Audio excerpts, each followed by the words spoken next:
नमस्कार, महासत्ता न्यूजमध्ये आपले स्वागत आहे। मिरज येथून अट्टल चोरट्यांची टोळी पोलिसांनी जेरबंद केली आहे।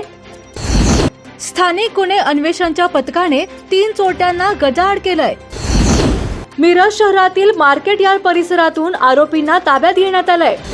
चोरट्यांच्या या टोळीकडून 4,64,000चा मुद्देमाल जप्त करण्यात आलाय। मिरज शहरातील मार्केट यार्ड परिसरात काही तरुण सोन्याचे दागिने विक्रीसाठी येणार असल्याची माहिती पोलिसांना मिळाली। त्यानुसार स्थानिक गुन्हे अन्वेषण विभागाचे पोलीस निरीक्षक सतीश शिंदे यांच्या मार्गदर्शनाखाली पोलिसांनी सापळा लावला होता। त्यानंतर मार्केट यार्ड परिसरातील शेतकरी भवन जवळ 3 तरुण संशयास्पदरित्या फिरताना पोलिसांना दिसून आले। सदरचे आरोपी रेकॉर्डवरील गुन्हेगार असल्यामुळे पोलिसांनी त्यांना ओळखून पळून जाण्याची संधी न देता ताब्यात घेऊन पंचांच्या समोर त्यांची झडती घेतली।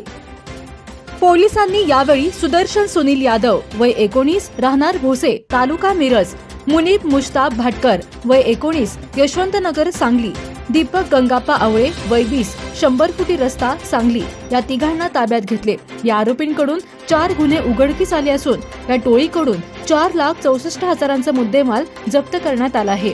तसेच या टोळीतील अक्षय उर्फ पिंट्या दोडमणी सातारा हा सराईत गुन्हेगार सध्या पसार असून पोलीस त्याचा कसून शोध घेत असल्याची माहिती पोलीस निरीक्षक सतीश शिंदे यांनी दिली आहे।